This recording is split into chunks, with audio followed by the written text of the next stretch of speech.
ভারত বনাম বাংলাদেশের মধ্যেকার প্রথম টি-টোয়েন্টি ম্যাচটি হবে মধ্যপ্রদেশের গোয়ালিয়রে। এটি একটি নতুন গ্রাউন্ড। এর আগে এখানে কোনো আন্তর্জাতিক ম্যাচ হয়নি। ভারত বনাম বাংলাদেশ টি-টোয়েন্টি ম্যাচটি হবে এই গ্রাউন্ডে ঘটা প্রথম আন্তর্জাতিক ম্যাচ। যেহেতু এটি একটি নতুন গ্রাউন্ড, তাই এখানকার পিচ কেমন, এখানে কত রান করলে তা জেতার জন্য উপযুক্ত হবে, সে বিষয়ে বাংলাদেশের কোনো জ্ঞান নেই।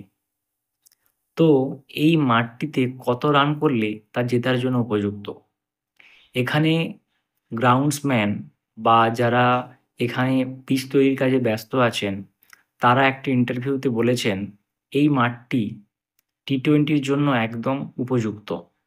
এখানে প্রচুর পরিমাণে ৪-৬ হবে, রানের বন্যা বইবে।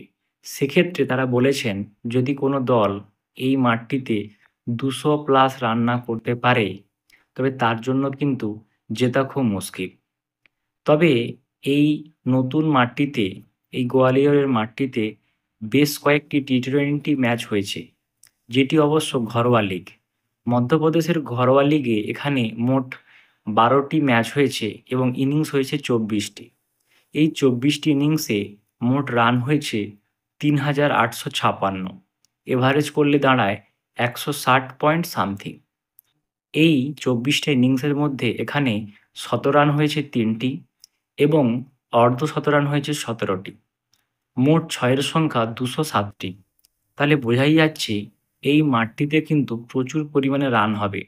তাই যদি বাংলাদেশকে জিততে হয়, সেক্ষেত্রে ২০০+ রান করতেই হবে।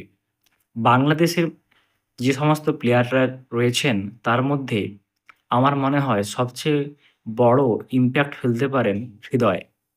তিনি যে স্টাইলে টি-টোয়েন্টি ব্যাটিং করেন, যেভাবে পজিটিভ ইন্টেন্ট নিয়ে ৪-৬ মেরে দলকে জেতান বা জেতানোর পরিস্থিতি তৈরি করে দেন, তা এক কথায় উল্লেখযোগ্য। তাছাড়া যদি ওপেনিং ব্যাটসম্যান লিটন কুমার দাস কিংবা অধিনায়ক শান্ত বা শেষে ফিনিশার মাহমুদুল্লাহ রিয়াদ ভালো কিছু করতে পারেন, তাহলেই কিন্তু বাংলাদেশের জন্য একটা জিতার সুযোগ তৈরি হবে।